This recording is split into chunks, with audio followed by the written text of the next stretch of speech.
In the city of dreams, Santiago, what are you doing? Santiago Munez had a day job and a night job. Hey, boss. I've been a busboy now for 6 months. Why can't I be a waiter?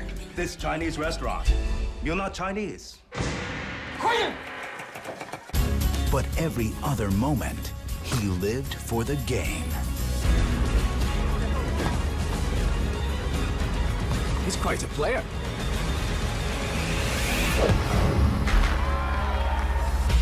What's your name, son? Santiago Muñez. If you get yourself to England, Newcastle United will give you a trial. That's a big club. Very big club. It's okay to have dreams, son, but people like us have to work for a living. There's always plan B. We win the lottery. Now, for his family, You deserve this chance, Santiago. Take it. he'll pursue a dream 6,000 miles from home. I have a tryout for Newcastle United. You want to lay off the black pudding? What is it exactly? You don't want to know. This spring, He's jet-lagged, nervous. He's never seen mud before. Maybe you don't have the stamina for the English game. Adios, amigo. I'll be better tomorrow, I promise. It's not going to be a tomorrow, Santiago. He's grown up in poverty and hardship, and his only way out is his skill with the ball. Munez, Just wanted to see what it felt like to be in this field. You think you deserve it? I know I do. from Touchstone Pictures, It is now quite a day for this young man. one man's extraordinary journey that's my son. That's my boy, Santiago. is about to begin. Kuno Becker.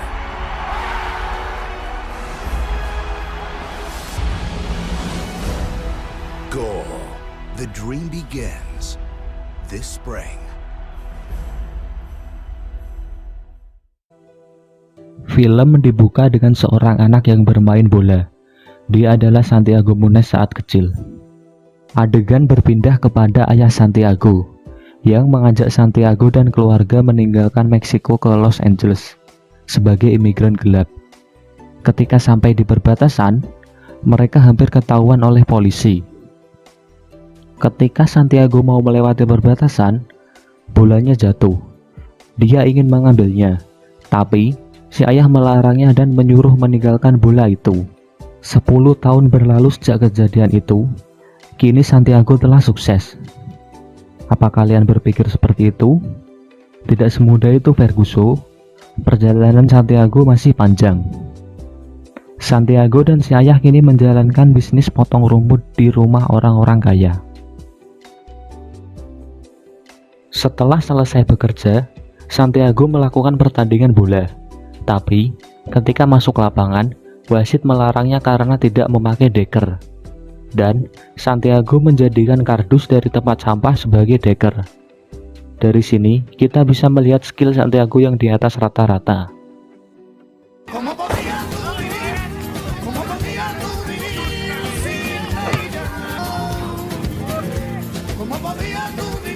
Setelah selesai bertanding, Santiago pulang ke rumah. Dia disambut si nenek dan adiknya. Si nenek memberitahu ke Santiago, si ayah ingin membeli truk agar Santiago bisa berbisnis sendiri. Si ayah datang dan bilang, pemilik truk ingin harga lebih. Santiago kemudian lanjut bekerja di sebuah restoran Cina. Setelah pulang kerja, dia menabung uangnya di dalam sepatu. Adegan berpindah kepada Glenn. Glenn nanti adalah orang yang akan merubah hidup Santiago Munez. Glenn sedang menonton keponakannya main bola, dan di sebelah ada pertandingan lain. Glenn tertarik melihatnya, dan dia melihat permainan Santiago yang begitu indah. Ketika dia bertanya kepada pelatih Santiago, apakah kau yang mengajarinya? Pelatih pun menjawab, Tuhan yang mengajarinya. Setelah pertandingan usai, Glenn menemui Santiago. Glenn menawari Santiago untuk jadi pemain profesional. Tapi, Santiago kurang yakin dengan tawarannya. Dan Glenn memperkenalkan diri sebagai pencari bakat. Ketika Santiago berada di bar, dia bercerita kepada si ayah bahwa dia ditawari menjadi pemain profesional oleh pencari bakat. Akan tetapi, si ayah kelihatan tidak senang mendengar hal tersebut. Dia menyuruh Santiago untuk meneruskan bisnisnya daripada menggapai mimpinya yang tidak pasti itu. Adegan berpindah ke Glenn yang sedang menemui seorang agen bola untuk melihat pertandingan Santiago berikutnya. Di sini, si agen terlihat tidak menggagas omongan Glenn. Hari pertandingan pun tiba. Glenn menonton pertandingan tersebut, tapi si agen tidak datang. Sebelum bertanding, Santiago menghirup obat asma karena dia memiliki penyakit pernapasan. Ketika pertandingan selesai, Glenn memberitahu Santiago bahwa si agen tidak bisa datang. Santiago terlihat kecewa. Setelah itu, Glenn mencoba menelpon seorang manajer klub Inggris. Glenn memberitahu bahwa ada pemain bola yang berbakat. Manajer di sini terbangunkan oleh telepon dan menanggapi omongan Glenn dengan cuma jawab, "Iya, iya, iya." Biar Glenn senang dan mengakhiri teleponnya. Glenn menemui Santiago untuk memberitahu bahwa ada seorang manajer di Inggris yang akan memberi masa percobaan. Singkat cerita, Santiago berencana pergi ke Inggris dengan uang yang ia tabung selama ini dalam sepatu. Akan tetapi, uang tersebut diambil ayahnya sebagai tambahan untuk membeli truk. Terjadilah pertengkaran antara ayah dan anak.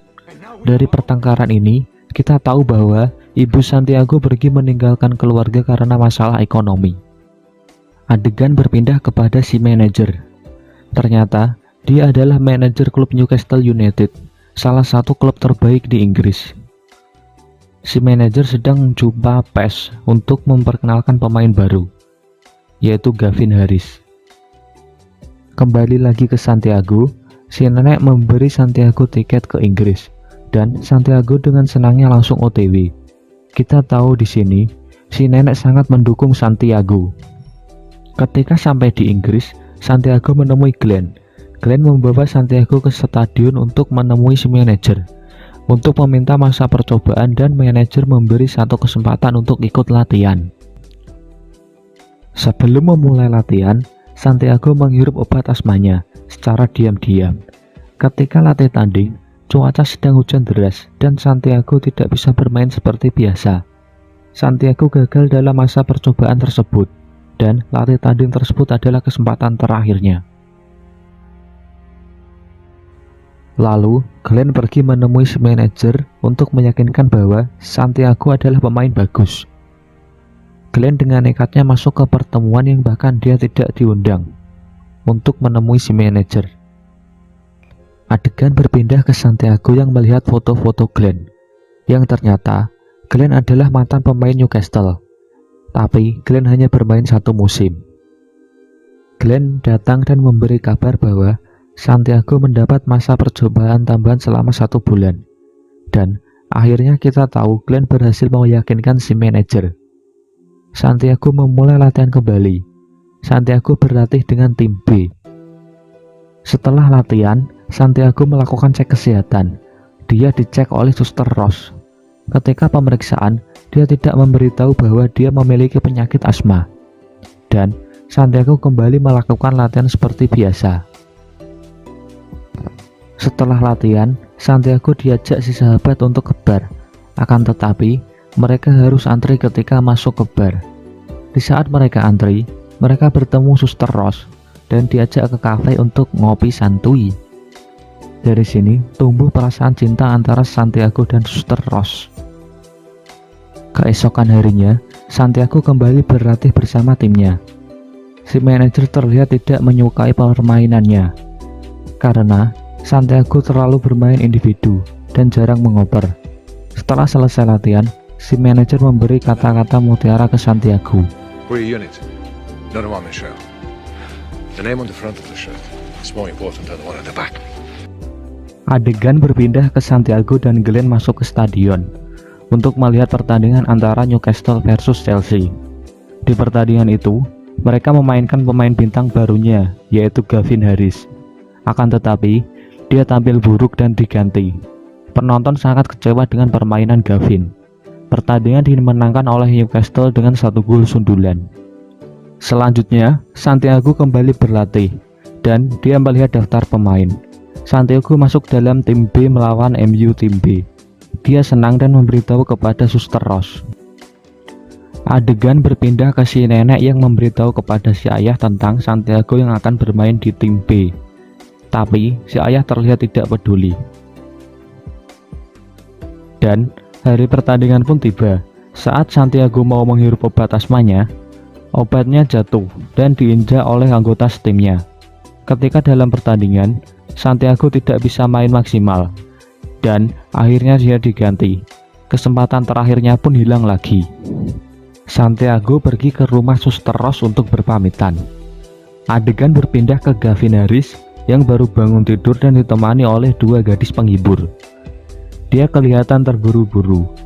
Kembali ke Santiago yang sedang naik taksi menuju bandara.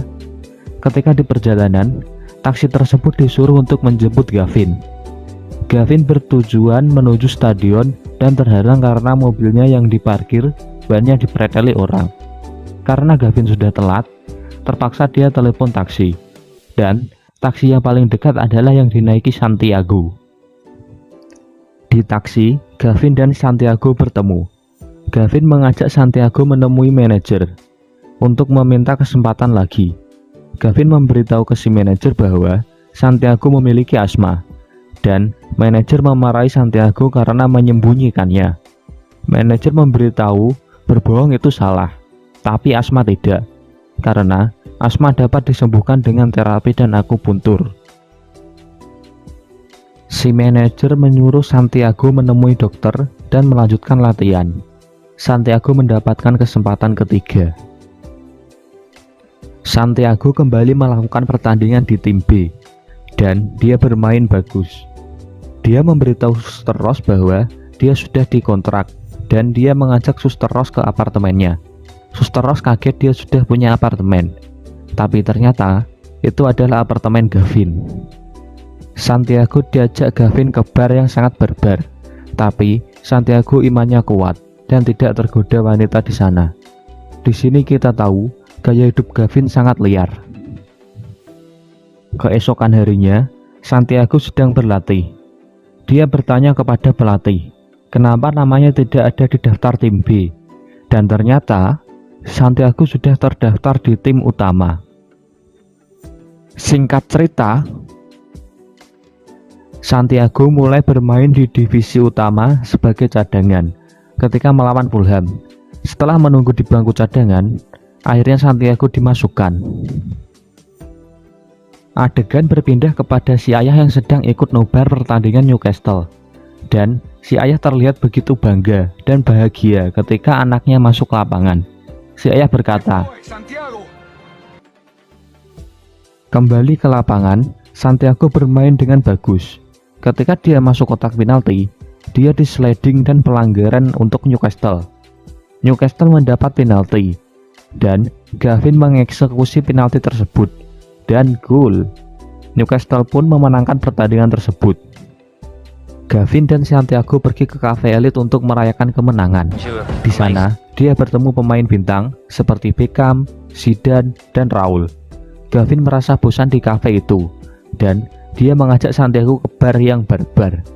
Di sana, Santiago diajak teman Gavin untuk menemui gadis-gadis penghibur.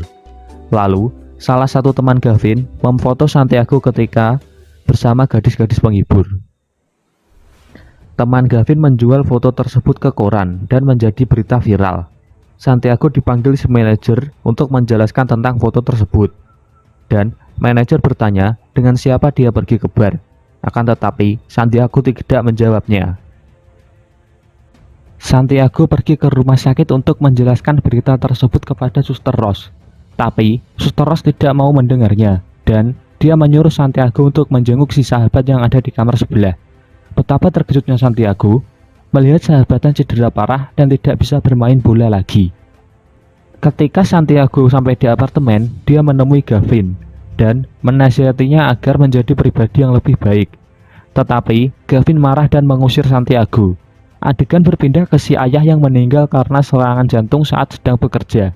Santiago ditelepon dan dia dikabari tentang berita si ayah, dan Santiago memutuskan untuk pulang. Adegan berpindah ke Gavin yang mengakui kesalahannya ke manajer bahwa dia juga ada di foto itu, dan dia yang mengajak Santiago untuk pergi ke bar tersebut. Gavin berjanji ke manajer akan menjadi pribadi yang lebih baik. Ketika Santiago berada di bandara, dia terus berpikir dan tidak jadi pulang. Santiago kembali latihan. Ketika dia ditanya pelatih, kenapa kembali? Santiago menjawab dengan tegas, dia ingin terus menggapai cita-citanya, jadi pemain bola, daripada pulang dan meneruskan bisnis ayahnya. Di sini, Santiago masih berpikir ayahnya tidak mendukung cita-citanya. Pertandingan paling menentukan dimulai antara Newcastle versus Liverpool. Di sini, Newcastle wajib memenangkan pertandingan tersebut untuk mendapat tiket Liga Champions.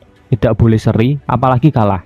Santiago mendapat kesempatan sebagai pemain inti. Ketika jalannya pertandingan, Gavin berhasil mencetak gol. Newcastle unggul 1-0. Tapi, beberapa saat kemudian, Liverpool berhasil menyamakan kedudukan lewat sundulan. Beberapa menit kemudian, Liverpool mencetak gol lagi dan unggul 2-1. Tidak lama kemudian, Santiago dengan indahnya menggiring bola dan memberi umpan ke Gavin. Dan gol, kedudukan 2-2. Ketika pertandingan hampir berakhir, Newcastle mendapat tendangan bebas dan Santiago dipilih menjadi si penendang. Santiago tidak menyia-nyiakan kesempatan itu, dan gol Santiago membuat stadion bergemuruh. Newcastle menang 3-2. Santiago menjadi bintang baru Newcastle. Setelah pertandingan, Santiago mendapat telepon dari si nenek. Si nenek begitu senang dan dia memberitahu ke Santiago bahwa ayahnya menonton saat pertandingan melawan Fulham. Santiago akhirnya tahu bahwa si ayah bangga kepadanya. My dad saw the game! He saw me play, man!